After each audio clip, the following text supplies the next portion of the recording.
भाई जी, निदेशक ASI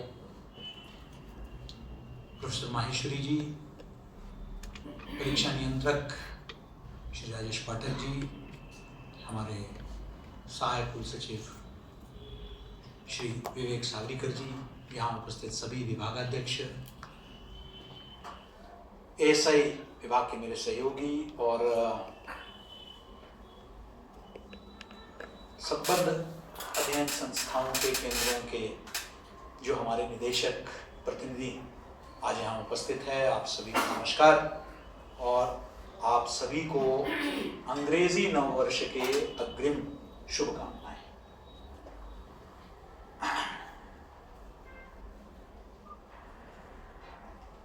ये बहुत सुखद, वैसे शायद आपके वार्तालाप के बीच में, संवाद के बीच में ये बात जरूर आई होगी, ये हम सब के लिए एक गौरव का क्षण है कि पिछले 3 दशक की स्थापना के बाद के हमारे इतिहास में पहली बार हमने एक नया कीर्तिमान स्थापित करते हुए हम लोगों का इस वर्ष का प्रवेश ऑल टाइम रिकॉर्ड 1,03,000 ये 30 वर्ष का रिकॉर्ड है। और याद रखें कि कोविड काल से हम निकले ही हैं, यानी कि असीम संभावनाएं हैं हमारे सामने। और याद रखें कि इसमें ये हमने जो किया, प्रवेश जो हुआ है, इसमें आमतौर पर हर साल जो विज्ञापन पर जो खर्चा होता है उसका 1/4 खर्चा ही इस बार हुआ, क्योंकि ज्यादातर हमारे जो प्रचार हुआ है वो सोशल मीडिया के माध्यम से हुआ है। वो हमारे मीडिया में हमारे जनसंपर्क अधिकारी भी यहाँ बैठे हुए हैं, श्री लोकेंद्र जी, हमारे मीडिया में जो अच्छे कार्यों की आज चर्चा हो रही है, विश्वविद्यालय के बारे में प्रदेश और देश में एक सकारात्मक सोच है पूरे देश में। हमारे संकाय के विभागाध्यक्षों के, संकाय के जो प्रयास हैं और आप सभी के जो मेहनत है, और इसके लिए मैं श्रेय अपने यहाँ ASI के टीम, परीक्षा नियंत्रक, निदेशक प्रवेश और आप सभी को मैं देना चाहता हूं। कुछ भी असंभव नहीं है, और एक ऐसा समय है जहां एडमिशन्स कम हो रहे थे पूरे प्रदेश में, लोग कह रहे थे कि भाई एडमिशन्स तो बच्चे पता नहीं कहां कहां जा रहे हैं, प्रतिस्पर्धा बढ़ गई है। मेहनत करने की जरूरत है, इसमें कहीं कोई दो राय नहीं। हमने भी फ्लेक्सिबिलिटी बहुत रखी। आप लोग उनके जब भी गुजारिश आई डेट बढ़ाने के लिए, आप इस बात को मानिए। आपके छोटे मोटे शिकायत होंगे कि परीक्षा में ये डिले हो रहा है, ASI में ये रिस्पॉन्स नहीं मिल रहा है, ये मैं इनकार नहीं कर रहा, लेकिन आपके जरूरतों को, विद्यार्थियों के व्यापक हित को हमेशा हमने ध्यान रखा है। कुछ लोग बहुत जल्दबाजी में होते हैं, जल्दी से सोशल मीडिया में लिखने लग जाते हैं, उसकी आवश्यकता नहीं है। आज एक संवेदनशील प्रशासन यहां है जो लगातार, क्योंकि वो इस बात को मानती है कि हम एक दूसरे के पूरक हैं। हमने आपको अलग समझाई नहीं, हम समझते हैं कि आप विश्वविद्यालय के एक अभिन्न अंग हैं। आपको जितनी हमारी जरूरत है, हमें आपकी जरूरत है, और आप हमारे इस प्रगति पथ पे आप हमारे पार्टनर हैं। यह मैं शुरुआत से ही अपने अधिकारियों से मैं बोल चुका हूं, और इसीलिए हम नए कीर्तिमान स्थापित कर पा रहे हैं। अभी भी जब शासन की तरफ से एक तारीख तय हुआ तो उससे आगे बढ़कर हमने कहा सबके लिए खोल दो।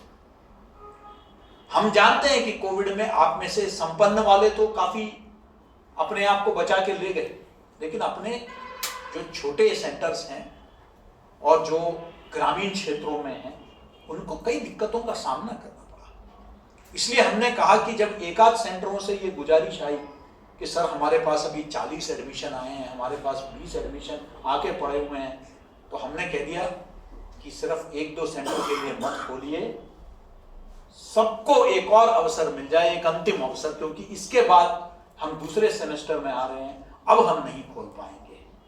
तो एक अंतिम अवसर, और एडवांस में हमने सबको लगभग 1 सप्ताह पहले सबको सूचित कर लिया कि अंतिम लास्ट मिनट अगर आप कोई एडमिशन बचा है, कोई बच्चा न छूट जाए, किसी बच्चे का 1 वर्ष का नुकसान न हो, यह हमारा लगातार प्रयास रहा है।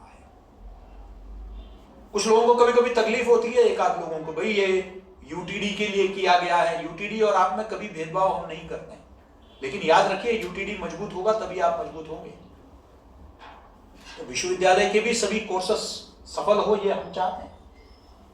इसलिए अगर यहां कुछ सीटें रह जाती है कुछ एक आध कोर्स में, तो कभी कभी हम विशेष प्रावधान कर देते हैं। तो इसलिए ये सब विश्वविद्यालय के हित में है जो भी कदम उठाया जा रहा है। लेकिन हमने कभी भी अध्ययन केंद्रों में कभी हमने भेदभाव नहीं किया है। अब यूटीडी को तो मजबूत करना बहुत जरूरी, क्योंकि विश्वविद्यालय है तो हम सब हैं, विश्वविद्यालय नहीं तो कोई नहीं। इस बात को हमेशा हमें ध्यान रखने की जरूरत है। मैं हमेशा से कहता हूं कि देखिए, एक परिवार के अंदर छोटे मोटे मतभेद होते हैं, लेकिन उसके लिए बच्चे माँ बाप के खिलाफ यूनियन नहीं खड़ा करते हैं। परिवार के सदस्य, हमने कहा कि जिसको जो समस्या है, हमारे दरवाजे हमेशा खुले हैं। आप मुझे सीधे संपर्क कर सकते हैं, मेल कर सकते हैं। एक दिन में कम से कम 1 दर्जन ईमेल तो मैं सिर्फ मुझे अध्ययन केंद्रों से मिलता है, जो मैं लगातार नियमित तौर पर एएसआई को और परीक्षा नियंत्रक को मार्क करता हूं कि भाई इस पर तुरंत कार्रवाई। हम लोग प्रयास करते हैं कि आपकी जितनी शिकायतें हैं उसको हम शीघ्रातिशीघ्र उस समस्या का हम जो है निवारण करें, ये प्रयास रहता है। इसके लिए कोई सामूहिक एकत्रीकरण की आवश्यकता नहीं है, क्योंकि ये आपकी इच्छा है। मैंने कहा कुछ लोग, अगर भाई भारत का संविधान ने आपको कभी मना नहीं किया आपको कोई सोसाइटी बनाने के लिए, लेकिन भारत के संविधान ने मुझे भी बाध्य नहीं किया किसी को मान्यता देने के लिए। तो एक को मान्यता देंगे तो 10 और खड़े हो जाएंगे, हम भी बना रहे हैं, हम किस किस को मान्यता दें। और आखिरकार जो बेजुबान है उसकी बात तो कहीं तक नहीं पहुंचती। इसलिए हमने कह दिया कि हम सबको समान दृष्टि से देखते हैं, कोई ताकतवर हो या कमजोर हो, सबके लिए हमारे द्वार खुले हुए हैं, सब एक समान है हमारे लिए, सभी अध्ययन केंद्र। इसलिए आपका कभी भी कोई भी शिकायत है, ये परिवार, आप सीधे एएसआई से नहीं होता है, परीक्षा नियंत्रक से नहीं होता है तो कुलसचिव है, कुलसचिव से नहीं होता है तो कुलपति बैठे हुए हैं, आप सीधे आ सकते हैं, मिल सकते हैं। शायद थोड़ा समय लग सकता है, एडवांस में अगर आपने अपॉइंटमेंट लिया तो वो भी आपको पहले ही मिल जाएगा, वेट भी करने की जरूरत नहीं पड़ेगी। मैं रात को 9-9, 10-10 बजे तक बैठता हूं ताकि मैं सबसे मिल सकूं, किसी को निराश नहीं लौटाता। मेरे दरवाजे खुले हैं, कोई गार्ड नहीं वहां खड़ा हुआ है। हम यही प्रयास करते हैं कि हर विद्यार्थी तक छोटी छोटी समस्याएं लेकर मेरे पास आ जाते हैं, उनके लिए भी दरवाजा खुला, कभी रोका नहीं। हाँ, हम ये कहते हैं कि क्या आपने प्रोसेस को फॉलो किया, आप पहले क्या अपने विभागाध्यक्ष के पास गए, नहीं तो पहले उधर जाइए, उधर आपको अगर न्याय नहीं मिलता तब आप मेरे पास। तो अगर आप आईएएसआई पहले जाइए, परीक्षा नियंत्रक के पास जाइए, वहां से आप संतुष्टि नहीं पाते तो आप जरूर हमारे पास भी आइए, हम प्रयास करेंगे। लेकिन कुछ सोशल मीडिया के माध्यम से या कोई और, इसे कहते हैं ना प्रेशर,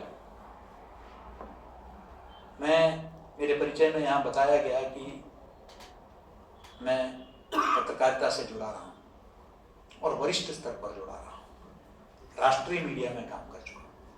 पत्रकार दबाव में नहीं आता है।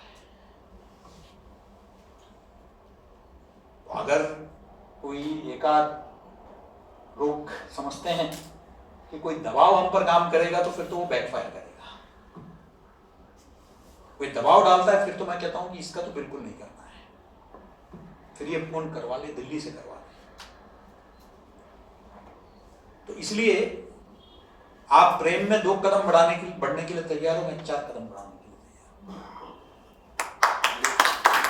लेकिन दबाव नहीं, प्रेशर मेरे ऊपर नहीं चलता है। वो प्रेशर में मैं बिल्कुल तुरंत मैं रिएक्ट करता हूं। कुछ बच्चे 2 दिन पिछले कुछ महीने पहले 2 बच्चों ने कुछ ठीक से प्रक्रिया का पालन नहीं किया। उन्होंने मंत्री जी के यहां से, एक मंत्री जी के यहां से फोन करवाया, मंत्री जी के स्टाफ से फोन आया। हमें अच्छा नहीं लगा क्योंकि उन्होंने न प्रक्रिया का पालन किया, न कभी हमसे मिले। हमसे भी नहीं मिले तब तो आप कोर्ट में जाइए, मंत्री के पास जाइए, हमें समझ में आता है। आप सीधे ही बच्चे पढ़ने वाले, यूटीडी में पढ़ने वाले बच्चे सीधे मंत्री के पास जाए, फिर वहां से उनके स्टाफ से फोन करवाएं कि बीसी साहब जरा इनका देख लीजिए। अब इतना ही नहीं, वो दरवाजे पर मेरे पहुंचा नहीं तब तक फिर से फोन आ गया उनके स्टाफ का, कहा कि वो बाहर खड़े हैं, जरा मिल लीजिएगा उनसे। हमने तुरंत अपने निजी सहायक को कहा कि अब मिलना ही नहीं है, इन बच्चों का काम होगा भी नहीं, इस बात को सुनिश्चित करना है। तुम इतना समझने लग गए कि तुम अब इतना दबाव डालने लग गए कि मैं मिलूं भी, तुम दरवाजे में आके खड़े हो, तुम वीवीआईपी हो, हम तुमको अंदर बुलाए, उसके लिए तुम प्रेशर डालोगे मेरे ऊपर। तो मैंने कह दिया कि फिर तुम गलत आदमी से मिल रहे हो। संस्था आपकी अपनी संस्था है, इसमें प्रेशर की क्या आवश्यकता है? आपका अधिकार है। मैं तो आपसे ये कहूंगा माहेश्वरी जी, एक व्यवस्था, विशेषकर यहाँ स्थान की कमी है, लेकिन नए परिसर में एक ऐसा लॉन्ज बनाया जाए जहां हमारे एएसआई के निदेशक प्रतिनिधि आएंगे तो उनको बैठने की व्यवस्था हो, आराम से बैठे नए परिसर में, उनको वो सम्मान मिलना चाहिए हमारे पार्टनर्स की जो है, उसके लिए व्यवस्था किया जाए। एक लॉबी उनको बैठने की, और कम से कम उनको जो है एक चाय पिलाने की व्यवस्था, उनको यहाँ आके कैंटीन में जाने की आवश्यकता ना पड़े। वो जब मिलने आएंगे तो एक चाय की व्यवस्था चाहिए, ये सम्मान हम भी उनको दें। मेरा प्रयास रहता है कि हम लोग यहाँ अपने अध्ययन केंद्रों को किस तरीके से मजबूत करें। शुरुआत से ही कोरोना काल में हमने ये आग्रह किया एएसआई से भी कि जो भी कार्यक्रम हम कराते हैं उसको फेसबुक लाइव करें। मैं जरा बिल्कुल स्पष्ट आपसे बात कर, आप में से कितने लोग हमारे फेसबुक से जुड़े? अब आप सोचिए, यहां कितने लोग रजिस्टर्ड? तो यहाँ 267 नहीं, इधर इस समय 130, अभी 75 लोग हैं। 75 में 5 हाथ मुश्किल से खड़े। तो फिर आप अब जब एफडीपी की, ट्रेनिंग की, बच्चों की बात करते हैं तो थोड़ी बेईमानी से लगती है। आप जब हमारे सोशल मीडिया से जुड़े ही नहीं, आपको पता ही नहीं चल रहा है कि विश्वविद्यालय में कौन से कार्यक्रम हो रहे हैं। आप में से कितने लोग हमारे ट्विटर से जुड़े हैं? कितने लोग फेसबुक, इंस्टाग्राम से जुड़े हैं? और कितने लोग यूट्यूब से जुड़े हैं? यूट्यूब में कोई नहीं जुड़ा है, और यूट्यूब में सारे एजुकेशनल वीडियोस हम डाल रहे हैं जो आपके बच्चों के काम आएंगे। देखिए, डिमांड करना आसान होता है कि आपको ऐसे करना चाहिए, हमें कंटेंट चाहिए। कंटेंट जहां है वहां आप नहीं हो। कंटेंट जहां डाल रहे हैं, हर रोज हम कार्यक्रम कोई ना कोई करवाते रहते हैं जो विद्यार्थी हित में है। हर दूसरे दिन यहां हर विषय को लेकर विद्यार्थियों को हम हर तरह से तैयार कर रहे हैं, न सिर्फ एक छात्र के नाते बल्कि वो एक जिम्मेदार नागरिक बने, एक अच्छा नागरिक बने, ट्रैफिक रूल्स को फॉलो करे, एक्सीडेंट से बचे। मतलब ऐसे ऐसे विषयों को लेकर विद्यार्थी को संवेदनशील, उसको जो है एक जिम्मेदार नागरिक, उसको बनाने का हम लोग प्रयास करते हैं। इतने सारे योजना, यहाँ उन्मुखीकरण कार्यक्रम, उसमें तो खैर जुड़े थे, लेकिन मैं खुश नहीं था। जो हमारी ताकत है उसके अनुसार उन्मुखीकरण कार्यक्रम में जो हाईएस्ट, जो मैंने व्यूअरशिप आखिर में देखा, बाकी लोकेंद्र जी हमारे जनसंपर्क अधिकारी हमको बताएंगे, लगभग एक सत्र में, 2 सत्रों में मैंने कम से कम 45,000 व्यूअर्स देखे, शायद उससे ऊपर भी गया होगा बाद में। 45,000 व्यूअर्स मैंने उन्मुखीकरण सत्र में देखा। यानी कि जाहिर है कि वो सिर्फ यूटीडी के बच्चे नहीं, जाहिर है कि आपके बच्चे भी जुड़े और बाहर के लोग भी जुड़े। लेकिन सवाल यह है कि जब भी इस तरीके से उन्मुखीकरण कार्यक्रम होते हैं तो वो आप अगर अपने बच्चों को जोड़ देते हैं, एक तो आपका यूटिलाइजेशन हो जाता है, आपको क्लास की जगह आप उसको लगा सकते हैं, आप स्टूडेंट्स को आपको एक बड़ा स्क्रीन ही तो लगाना है आपके यहाँ, और उसको सबको जोड़िए। सत्र, लाइव सत्र हम कराते हैं, आप उससे जुड़िए, और आपको नियमित तौर पर जो है, मैं जानता हूं कि यहां से सूचनाएं आप तक जाती हैं, लेकिन आपको मेल तो खोल के देखना पड़ेगा। मेल खोले बगैर एक आध सेंटर वाले मेरे पास आए कि हमको डेट का पता ही नहीं चला। मैंने कह दिया आप संस्था चलाते हैं लेकिन मेल भी नहीं खोल के देखते हैं, फिर आप कहते हैं कि नहीं हम तो लास्ट डेट छूट गया, हमारे एडमिशन रह गए। कई बातें तो परीक्षा नियंत्रक ने आपसे बात कर ली होगी, मैं मानता हूं कि कुछ कमियां हमारे यहां भी है, और मैं आपको ये बात आश्वासन दे सकता हूं, आज हम लोग प्रयास कर रहे हैं। मैं प्रयास शब्द का ही प्रयोग करता हूं क्योंकि मैंने जीवन में सिर्फ प्रयास किया है, कुछ सफल हुए हैं, कुछ असफल हुए हैं। हम लोग जल्दी ही नववर्ष में यहाँ हमारे कंप्यूटर विभाग के हेड बैठे हुए हैं, प्रोफेसर अग्रवाल जी, देश के विख्यात कंप्यूटर के क्षेत्र में आपका नाम है, मनीष जी खुद है कंप्यूटर के क्षेत्र में।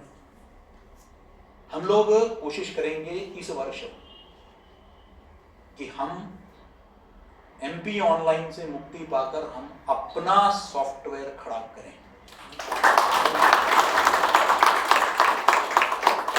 इससे हम कोशिश करेंगे कि हम अपना सिस्टम, ताकि ये जो निर्भरता है, ये इतने बड़े विश्वविद्यालय के लिए जहां 1 लाख प्रवेश है, यह हम समझते हैं कि मतलब एक आवेदन के लिए आप सोच सकते हैं कि 50-50 रुपए एक चीज के लिए, तो एमपी ऑनलाइन कितने करोड़ों कमा रहा है हमसे।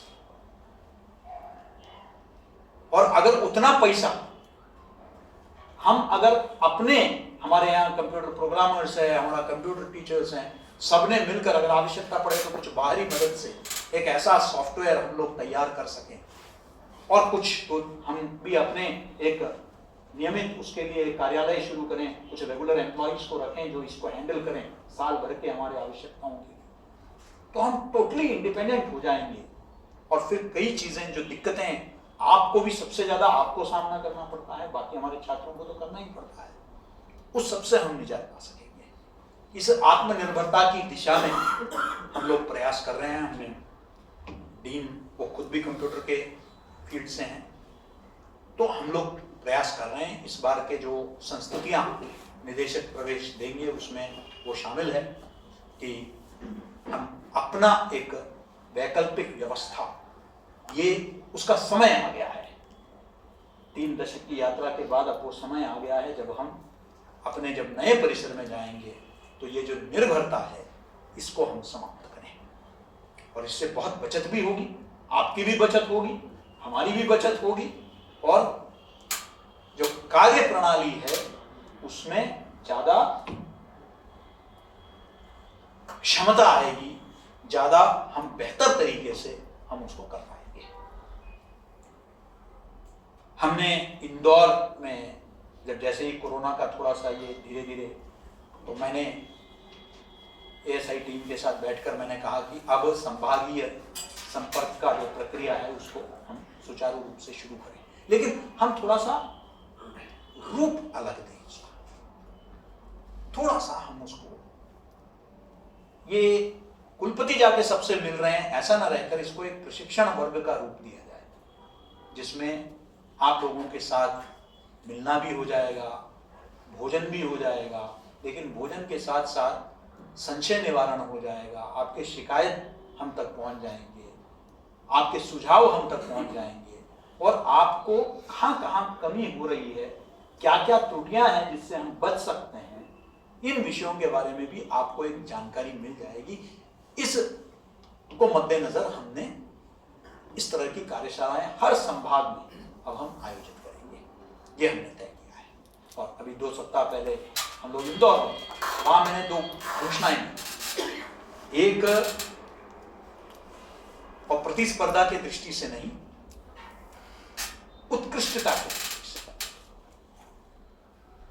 हम हर संभाग में बेस्ट परफॉर्मर अवार्ड हम अध्ययन केंद्रों के बीच में रखें। अब उसका फायदा भी आपको मिलेगा, एडमिशंस में भी और बाकी मान्यता में भी। उसके कुछ मापदंड हम तय करेंगे और उस मापदंड के लिए कल ही मैंने एक समिति का गठन किया है, कल ही शाम को उसका गठन हुआ है और वो कुछ मापदंड वो आपको सर्कुलेट किया जाएगा, आपसे एंट्रीज ली जाएगी और उस एंट्रीज के आधार पर आप जो फीडबैक हमको देंगे उन मापदंडों पर कौन सबसे बेहतर परफॉर्मर है उसके हिसाब से हम पहले 3 के हिसाब से पहले 3 संस्थाओं को हर संभाग में उनको न सिर्फ हम उनका जिक्र करेंगे बल्कि उनके लिए कैश प्राइस भी हमने सोचा। यही नहीं, जो बच्चे परफॉर्म करेंगे डिवीजन वाइज संभागीय स्तर पर, उनको भी हम गोल्ड मेडल वगैरह की व्यवस्था और ये अध्ययन केंद्र के विशेष ये भी प्रयास हमारा जारी रहेगा। देखिए, मैं अभी नाम लेना उचित नहीं है, मैं कई विश्वविद्यालयों से जुड़ा हुआ हूं, जैसे यहाँ बताया गया। अपने ही प्रदेश में एक विश्वविद्यालय है जिसका मैं साधारण परिषद का सदस्य हूं और वहां उनकी एक बैठक हुई थी जहां उन्होंने बहुत सारे इसी तरीके के कोर्सेज तो शुरू कर दिए, लेकिन विद्या परिषद में जो उनकी फजीयत हुई, मैं तो चुप रहा, क्योंकि मैं बोलूंगा तो कहेंगे कि भाई हम आपके कॉम्पिटिटर है इसलिए आप बोल रहे हैं। मैंने कोई त्रुटि नहीं गिनवाई, लेकिन उनके अपने सदस्यों ने इतनी त्रुटियां गिनवाई कि आप चलाना नहीं जानते, क्यों चला रहे हैं, बच्चों के भविष्य से क्यों खिलवाड़ कर रहे हैं, बंद करिए। यही माखनलाल की विशिष्टता है। कई लोग मुझे बताते हैं सर उन्होंने भी शुरू कर दिया, इन्होंने भी शुरू कर दिया, सबने शुरू कर दिया। मैंने कहते शुरू तो सब कर सकते हैं, कोई दिक्कत थोड़ी है, लेकिन इतने वर्षों का अनुभव किसके पास है, इतने वर्षों का पार्टनरशिप किसके पास है। ये एक विश्वास का रिश्ता है जो कई दशकों का बना हुआ है, ये एक विश्वसनीयता का रिश्ता है। ये विश्वसनीयता आज विद्यार्थियों को हम पर और संस्थाओं पर, संस्थाओं का विश्वविद्यालय पर और विश्वविद्यालय का संस्थाओं पर, it's a relationship of trust. ये विश्वसनीयता बहुत आवश्यक है कि माखनलाल समय पर प्रवेश कराती है, समय पर परीक्षा करवाती है। आज एक विश्वविद्यालय है बिहार में, उनके नतीजे नहीं आए, बच्चे जो है जिन्होंने हमारे यहाँ एडमिशन लिया है, अभी आशीष जी बहुत दरिया दिल है, बहुत कंसर्न्ड है, आके मुझसे कहा कि सर 2 बच्चे हैं, उनका भविष्य। मैंने कह दिया कि ठीक है, उनका मार्कशीट नहीं आया बोल के अभी हम उनका, हाँ उसके बाद ही उनको परीक्षा में बिठाएंगे, लेकिन उनको पढ़ने दीजिए। कई विश्वविद्यालयों में रिजल्ट नहीं डिक्लेयर होते हैं, टाइम एग्जाम नहीं होते हैं, बच्चे आगे नहीं कहीं पढ़ पाते हैं। लेकिन इस विश्वविद्यालय का एक रिकॉर्ड है कि सबसे कठिन से कठिन परिस्थितियों में भी हमने उस रिकॉर्ड को बना के रखा। विद्यार्थी हित हमारे लिए सबसे महत्वपूर्ण। हम जानते हैं कि अगर आप इस कार्य में उतर पड़े हैं तो जाहिर है कि आपको अपना घर भी चलाना है और वो जायज है, पूरी तरह जायज है। लेकिन मैं सिर्फ एक ही बात कि विद्यार्थियों के साथ अन्याय है, उसके लिए आपको जितना कंटेंट चाहिए वो हम देने के लिए। आपने कहा एफडीपी जो ऑनलाइन है वो अपनी जगह है, एफडीपी हम लोग ऑफलाइन भी कराते हैं। हम उसको प्रचार प्रसार करते हैं। आप अपने फैकल्टी को भेजिए। और इसके सिवाय हम अगर ये ओमिक्रॉन का नहीं रहा तो हम आप जब अब सुझाव देंगे तो उसके आधार पर कुछ कोर्सेस को लेकर आपके संकाय का प्रशिक्षण का भी हम लोग नियमित तौर पर अब व्यवस्था करेंगे। उनको लेटेस्ट क्या है उस विषय पर उनको अपडेट कराने के लिए, प्रैक्टिकल एक्सपोजर कराने के लिए जो है आप उनको इधर भेजिए। उनका ट्रेनिंग और इस ट्रेनिंग के दौरान उनका चाय भोजन ये हम देख लेंगे। बाकी उनको भेजना और उनको यहां स्थानीय रहने का व्यवस्था आप करिए। उनको यहां ट्रेनिंग फ्री हम कराएंगे। उनको यहां 3 दिन का है तो 3 दिन उनको नाश्ता और भोजन भी हम कराएंगे दोपहर का, वो हमारे खर्चे पर हम करेंगे। बाकी अगर आप ट्रेनिंग के लिए भेजना चाहते हैं जरूर भेजिएगा, हम वो ट्रेनिंग करवाएंगे बेहतरीन इंडस्ट्री के लोगों को बुलाकर, ताकि वो अप टू डेट रहें, उसकी हम व्यवस्था करें। और भी कई विषय है, यहां सुझाव आए हैं, मैं सारे सुझाव तो नहीं सुन पाया, बाकी आप इसको संकलन कीजिए और मेरे समक्ष प्रस्तुत करें। शॉर्ट टर्म कोर्सेज के लिए एक फीस को लेकर आया है। आपके मिनिमम फीस को मैं जानता हूं कि कई वर्षों से बढ़ा नहीं है, तो उसको जल्दी ही बढ़ाने पर हम निर्णय लेंगे, ताकि आपका मिनिमम फीस जो है आप जो चार्ज कर सकते हैं वो आप करें, ताकि आपको भी नुकसान ना हो। दूसरा, आपकी सीटों की संख्या बढ़ाई जाएगी अगर आपके पास उसकी व्यवस्था है तो। लेकिन मैंने कहा व्यवस्था में मैं कभी भी समझौता नहीं करूंगा। 1500 के जगह 1450 है तो 19-20 है, लेकिन 1500 के जगह 500 है तो मुझे मंजूर नहीं है। इसलिए आपको सीटें भी आपकी बढ़ाई जाएगी, आपकी फीस भी जो है आप जो बच्चों से ले सकते हैं उसको। और अगर आपके नजर में कोई ऐसी बात आती है, देखिए हम तो एक सेंटर में तो अपने लोग बिठा नहीं सकते और वो होना भी नहीं चाहिए, लेकिन अगर आपके पास कोई सबूत है कि कोई सेंटर मिनिमम फीस से नीचे ले रहा है तो आप सबूत समेत हमें शिकायत दे दीजिए, उस पर कार्रवाई की जाएगी,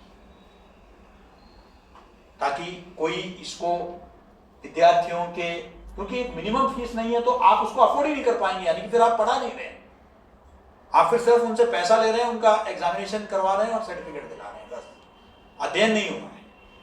ये भी हमें मंजूर नहीं। हम चाहते हैं कि गुणवत्ता बने रहे, यही माखनलाल की पहचान है।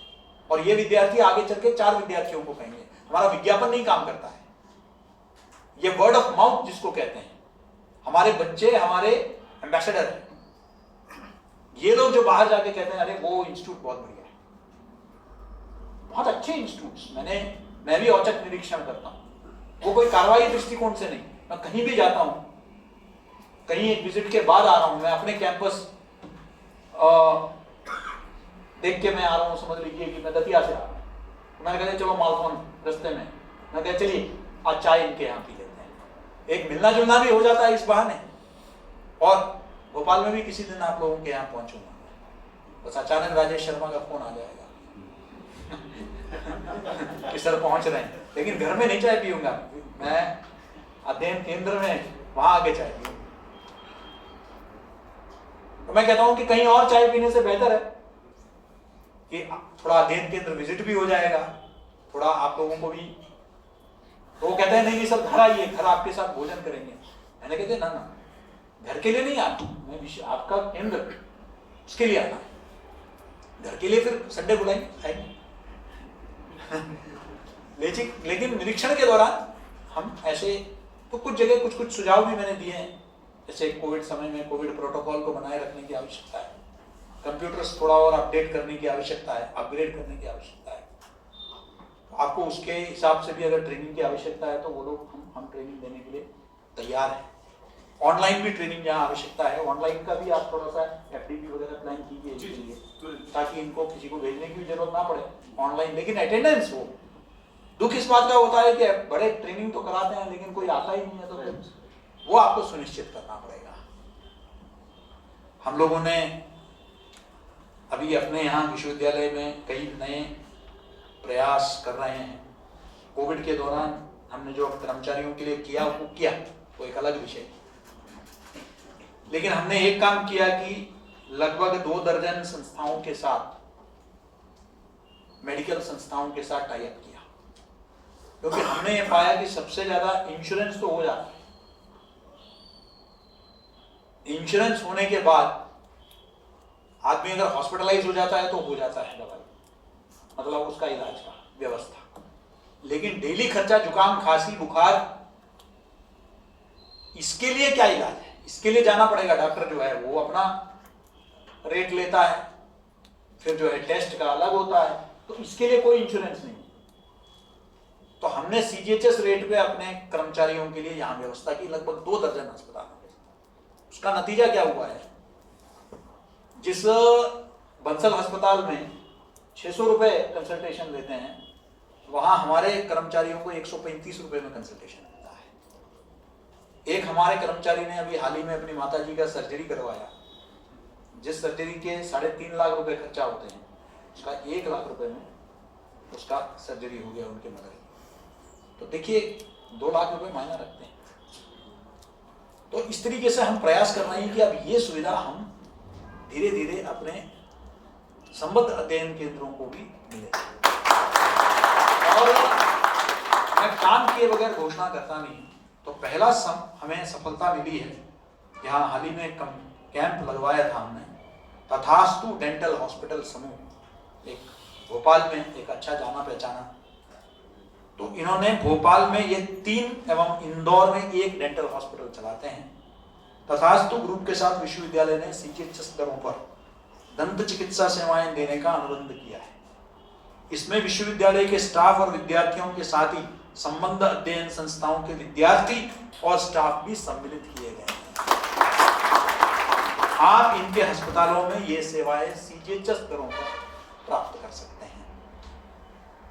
हम चाहते हैं, क्योंकि आप हंसते हैं इसलिए दांत का जो है ख्याल रखें। यह समूह आगे अन्य शहरों में भी अपने अस्पताल खोल सकते हैं। इसका आप जरूर लाभ उठाएं।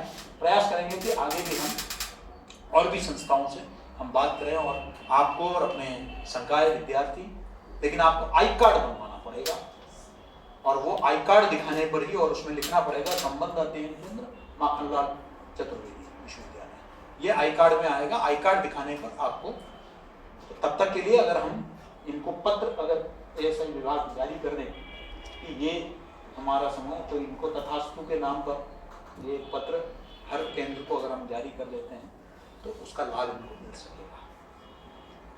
बाकी बहुत सारे लंबी कहानी है। 1 साल का समय बहुत कठिन रहा, लेकिन उस दौरान भी हमने बहुत प्रयास किए। विश्वविद्यालय में 7 नए पाठ्यक्रम राष्ट्रीय शिक्षा नीति के अंतर्गत हमने शुरू किया। पूरी सफलता हुई है उस सभी पाठ्यक्रमों का, क्योंकि सफलता का मापदंड ये होता है कि कितने विद्यार्थी उसमें प्रवेश लेते हैं, और सभी विद्यार्थियों ने बहुत बड़ी संख्या में उसमें प्रवेश लिया है।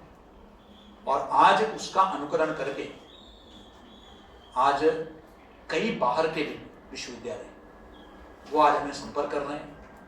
अहमदाबाद से लोग आ रहे हैं। अभी हाल ही में मैडम ने एक और फोन आया होगा आपको, तो मुझे और विश्वविद्यालय संपर्क कर रहे हैं, कह रहे हैं कि सर वो कोर्स का कुछ मिल जाता हमको। फिर एक जगह मैं विश्वविद्यालय का BOS में बैठा हुआ था, तो उन्होंने बहुत बिल्कुल बेहिचक मेरे सामने कह दिया कि, क्योंकि मुझे तो पता है, तो जैसे ही वो प्रस्तुत करने से पहले कह रहे कि सर आपका ही लिया है सारा कुछ। तो फिर मैंने कहा फिर मुझे क्यों रखा है, जब लिया है हमने अप्रूव किया हुआ है सारा कुछ। तो इस तरीके से हमें तो लगता है उसमें भी कोई फी लगानी पड़ेगी। तो आज पूरे देश में मुझे एक इंद्रप्रस्थ विश्वविद्यालय में एक सहायक प्राध्यापक एक मीडिया शिक्षक है, रिसर्च के क्षेत्र में बहुत अच्छा काम है, कुलवीन, हाँ कुलवीन त्रियान जी ने मुझे एक मैसेज भेजा, बहुत भावुक मैसेज। उन्होंने कहा, sir today all eyes are on central India at Makhanlal. Makhanlal में क्या हो रहा है, सबकी निगाहें उधर है।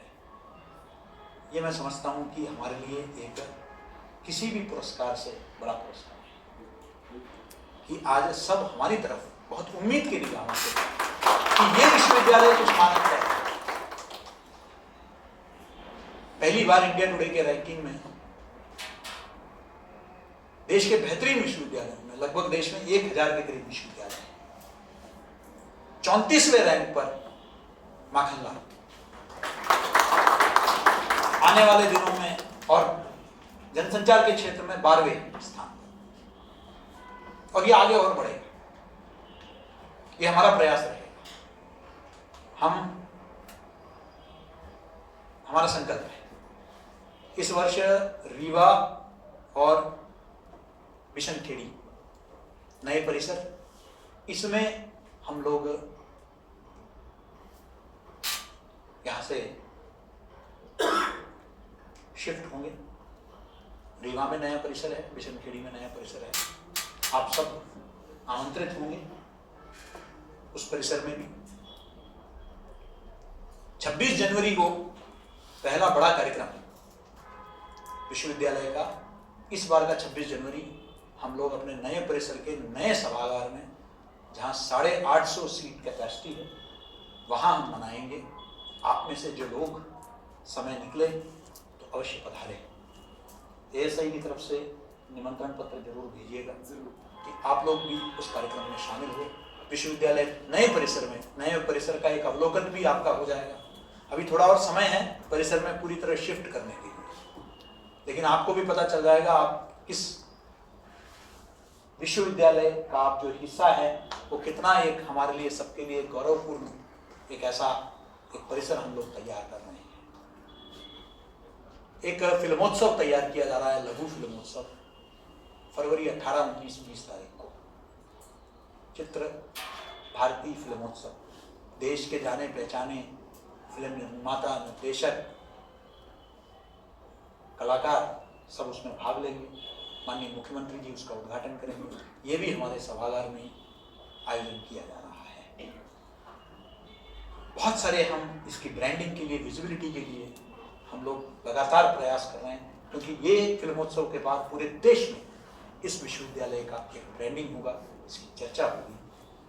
अभी 2 दिन पहले हम लोग एक ट्रायल बेसिस में हम वहाँ रुके थे, ये समझने के लिए कि विश्वविद्यालय में संकाय, कर्मचारी और विद्यार्थी जाने से पहले हम खुद पहले जरा हॉस्टल में रुककर पता तो कर लें कि सुविधाएं सब ठीक है या नहीं, और उसमें जो भी कमी नजर आई उसको हम दुरुस्त कर रहे हैं। लेकिन हमने उस पर चाय पर कुछ अन्य विश्वविद्यालयों के कुलपति, जैसे राजीव गांधी विश्वविद्यालय के, प्रौद्योगिकी विश्वविद्यालय के कुलपति आए, वो देख के हक्का बक्का रहे, कह रहे कि अरे, तो जब प्रदेश में, शहर के अंदर ही जो विश्वविद्यालय, उनका पूरा नजरिया हमारे प्रति बदल रहा है उस विश्वविद्यालय में आने के बाद, तो आप समझ सकते हैं कि वो आपके ब्रांडिंग के लिए भी कितना महत्वपूर्ण होगा। देश का बेहतरीन एक ऐसा प्रांगण हम तैयार कर रहे हैं, उसके उद्घाटन में भी हम जरूर आप सभी को आमंत्रण भेजेंगे। वो अगला सत्र, अकादमिक सत्र, हम वहीं से शुरू करेंगे।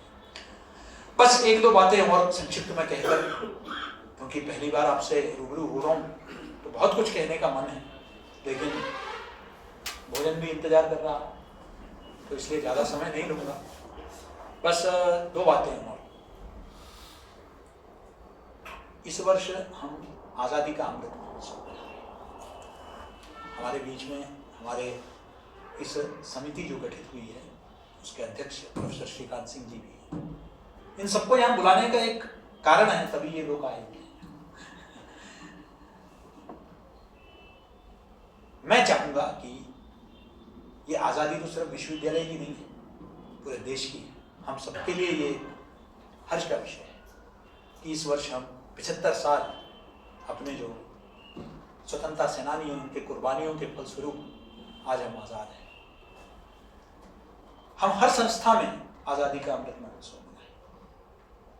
आप सब अवश्य इस उत्सव को किसी न किसी रूप में मनाइएगा। ध्वजारोहण वगैरह तो आपके यहाँ होता ही होगा 15 अगस्त 26 जनवरी को, लेकिन इसके सिवा भी कुछ कार्यक्रम आयोजित करें। अगर बड़े स्तर पर कार्यक्रम हैं तो मैं या कुल सचिव स्वयं उपस्थित होंगे, ये आपको विश्वास करना। और इसी वर्ष, क्योंकि आप सब उस नाम से जुड़े हुए हैं, आपने मैडम बहुत अच्छी बात कही, हमारी पहचान ही देखो माखनलाल वाली मैडम, लेकिन वो दादा माखनलाल जो हम सबके प्रेरणा स्रोत हैं, जिन्होंने पुष्प की अभिलाषा ली,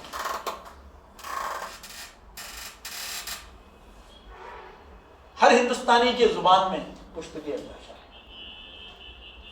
हमारे समाज में हम व्यक्तियों के और संस्थाओं के शताब्दी वर्ष मनाते हैं, लेकिन पहली बार इस विश्वविद्यालय ने तय किया कि हम एक कविता का, जो उन्होंने कारावास में रखकर लिखी, उस कविता का शताब्दी वर्ष है। इस वर्ष पुष्प की अभिलाषा का ये वर्ष शताब्दी वर्ष है, और हमारे विश्वविद्यालय इस कविता को लेकर देश भर में हम इस विषय को पहुंचाने का प्रयास कर रहे हैं। और इसी सिलसिले में हम आपसे भी कहेंगे, आप में से जो लोग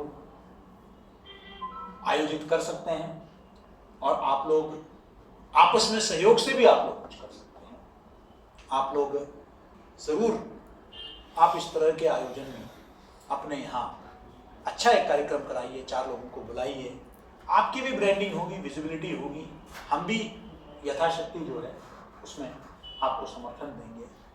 तो बीच बीच में जैसे जैसे कोविड काल खुलेगा, टेक्निकल विषयों को लेकर कुछ सेमिनार, ये सब सिर्फ विश्वविद्यालय का काम नहीं है, आप सब शैक्षणिक संस्थान हैं, आप सब भी करा सकते हैं, FDP आप भी करवा सकते हैं, हम लोग उसमें जो भी यथाशक्ति रिसोर्स पर्सन और बाकी हम दे देंगे। आप आपस में देखिए, याद रखिए, प्रतिस्पर्धा अपनी जगह है, लेकिन समय नए शिक्षा नीति में आपसी सहयोग का है। मैं 2 आश्वासन आपको देना चाहता हूं जो चिंताएं आपकी रहती हैं। एक,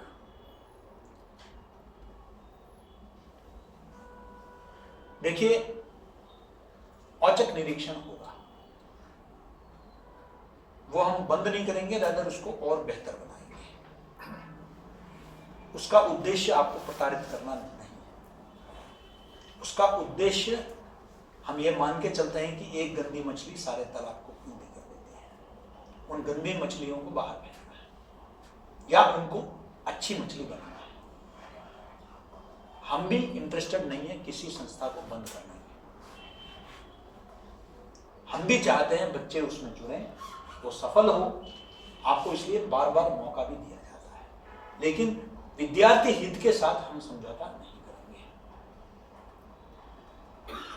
अगर आपको कोई निरीक्षण के नाम पर प्रताड़ित कर रहा है, आज टेक्नोलॉजी है, CCTV है, मोबाइल फोन है, ये टेक्नोलॉजी का आप फायदा उठाएं, आप टेप करें, रिकॉर्ड करें, आप हम तक पहुंचाएं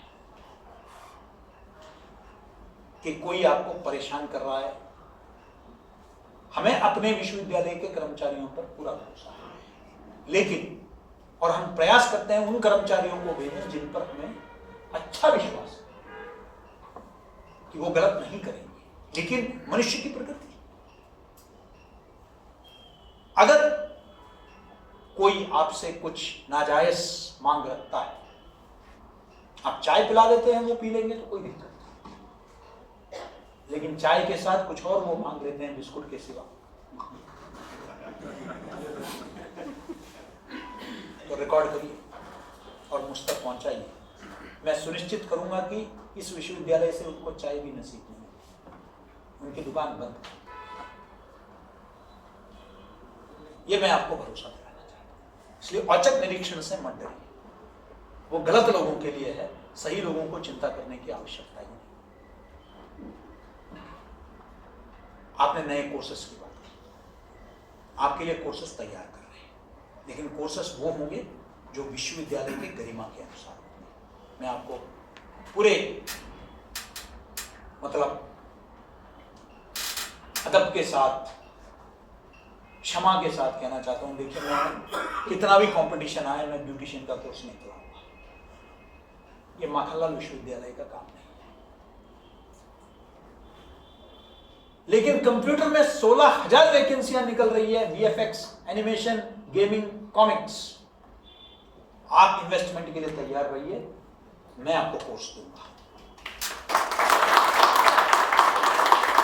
हमारे गरिमा के अनुसार मैं आपको पाठ्यक्रम देने के लिए तैयार हूं। लेकिन मैं उस अंधे रेस में नहीं पढ़ना चाहता जहां आप आयुर्वेद के, आप जो है मसाज के कोर्स कराएं, आप जो है वो बने।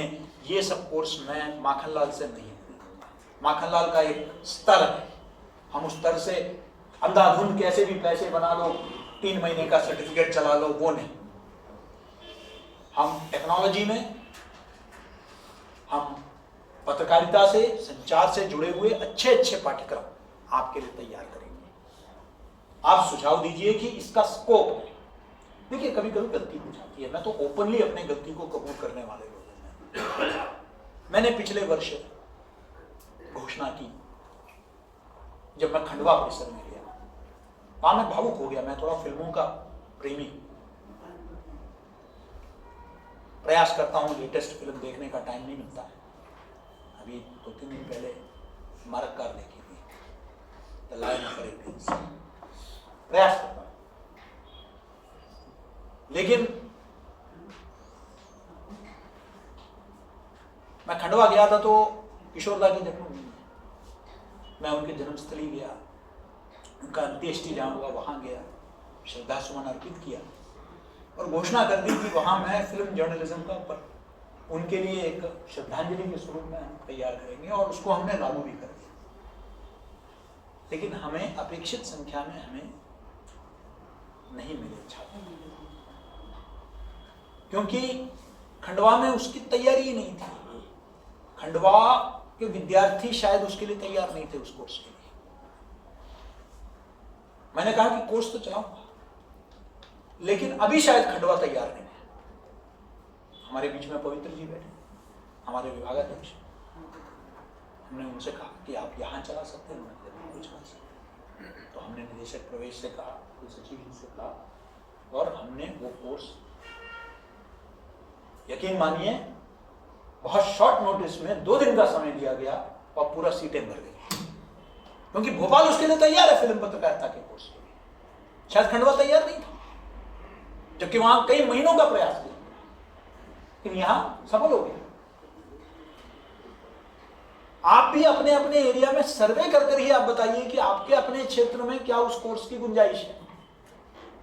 वहां स्कोप है तभी आप शुरू करिए, वरना सीटें नहीं। 2 बच्चों के लिए आप भी प्रयास करेंगे, कितना मेहनत। हम खुद यहां नियम है कि 10 से नीचे बच्चे आएंगे तो हम लेंगे नहीं, क्योंकि वो इकोनॉमिक्स बैठती नहीं है। देखिए ये भी देखना पड़ता है आज के जमाने, इस विश्वविद्यालय को 1 रुपए का अनुदान नहीं मिलता है राज्य सरकार से। बिजनखेड़ी की जमीन हो, रीवा की जमीन हो, सब कुछ हम अपने पैसे से हमने खरीदा है। जमीन तक, हमको जमीन तक फ्री में नहीं मिली, भवन तो है ही अपने खर्चे पर।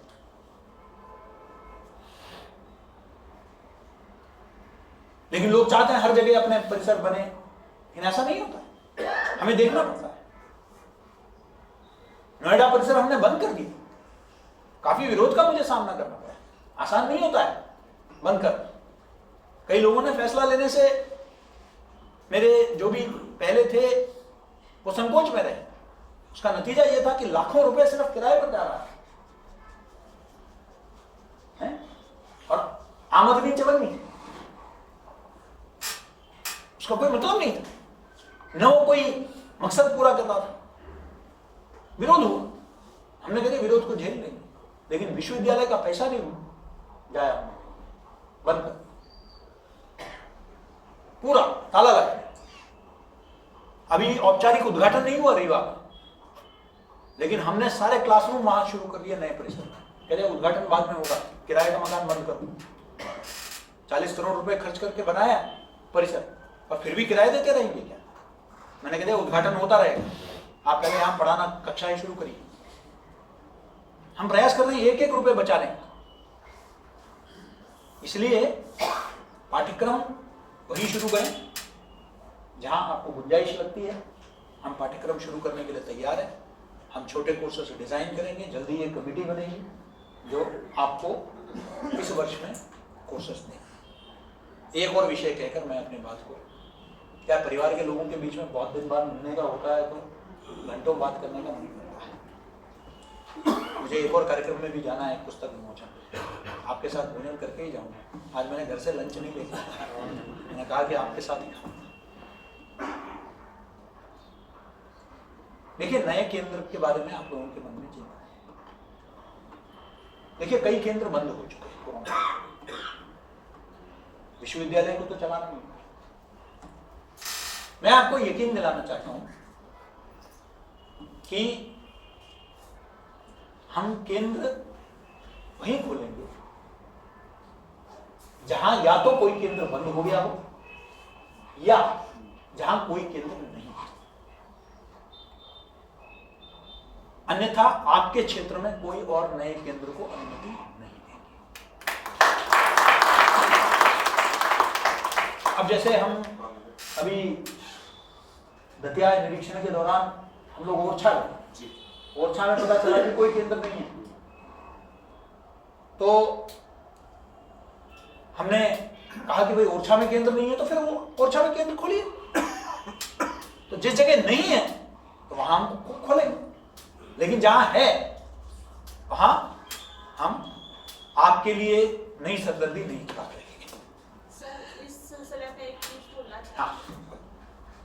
सर, मेरा जो सेंटर है मध्य प्रदेश राज्य सहकारी संघ दिया है, उसके रोड के इस तरफ ही साई कंप्यूटर खुले हैं। हमने कंप्लेंट की पर नहीं, ये शायद मुझसे पहले खुला होगा, पहले खुला होगा। मैं आगे का आश्वासन दे सकता हूं, जो हो चुका है उसको रद्द करना मेरे हाथ में नहीं है, क्योंकि वो फिर वो कोर्ट में चले जाएंगे तो हमारे पास जवाब नहीं है। मैं पॉलिसी डिसीजन आपको बता रहा हूं कि मैंने कहा कि किसी को नुकसान नहीं होना चाहिए, और आपसी सहयोग का हम एक सिलसिला शुरू कर रहे हैं। जैसे ये अंतिम बात है कि अब जैसे मैं उज्जैन गया तो वहां उनका रेडियो का नाम क्या है? रेडियो दस्तक। तो मैंने उज्जैन गया तो कुलश्रेष्ठ जी हैं, वहाँ एक अच्छा अपना परिसर चलाते हैं, ज्ञानपीठ, जो हमारा अध्ययन केंद्र है। तो वहाँ वो एक कम्युनिटी रेडियो स्टेशन चलाते हैं, रेडियो दस्तक। तो उनसे बातचीत के दौरान मैंने कह दी कि देखो यार, अपने जो मीडिया के ये संस्थाएं हैं, और हर एक के अंदर इतनी क्षमता नहीं है कि आप जो है रेडियो दस्तक जैसे जो है, तो मैंने कहा कि ऐसा क्यों नहीं करते कि जो अन्य मीडिया केंद्र हैं उनको भी आपके यहाँ ट्रेनिंग दिया जाए। उन्होंने कहा बिल्कुल सर, मेरा कोई कंपटीशन का ये नहीं है, जो भी आप मिनिमम कुछ तय करेंगे उस आधार पर मैं बच्चों के लिए ये खोलने के लिए तैयार हूं। तो अब हम रेडियो दस्तक में उस क्षेत्र में जो भी लोग कम्युनिटी रेडियो में, सामुदायिक रेडियो स्टेशन में अपना पाठ्यक्रम चला रहे हैं, media radio electronic media course चला रहे हैं, वो उधर जाके उस सुविधा का लाभ उठा सकते हैं। कुछ केंद्रों के पास जगह ज्यादा है, अपने सभागार चलाते हैं, दूसरों के पास कार्यक्रम कराने के लिए नहीं है, तो बाहर कमर्शियल में क्यों किराए पर लें, कुछ कम किराए पर, कम रेट में, अपने ही अध्ययन केंद्र के पास दूसरा है जगह, तो उसका लाभ क्यों ना उठाए। तो एक आपसी सहयोग का एक दौर शुरू हो, जहां प्रतिस्पर्धा अपनी जगह है, प्रतिस्पर्धा गुणवत्ता के मामले में हो। ये एक नया मंत्र कि हम प्रतिस्पर्धा भी होगा, सहयोग भी होगा, तभी जाकर हम सब मिलकर तरक्की कर सकेंगे। और आगे आने वाले दिनों में ये 1 लाख कई लाखों में परिवर्तन होगा इसका, ये मुझे विश्वास है। उसके लिए आगे भी इसी तरीके से आप लोगों का सहयोग मिले, और आपको भी जो भी यथासंभव सहयोग हमारे विश्वविद्यालय से हम दे सकेंगे, हम सतत प्रयास करेंगे। आप सबको पुनः आने के लिए धन्यवाद, और आप सबको अंग्रेजी नववर्ष का फिर से आपको बहुत बहुत बधाई। नमस्कार।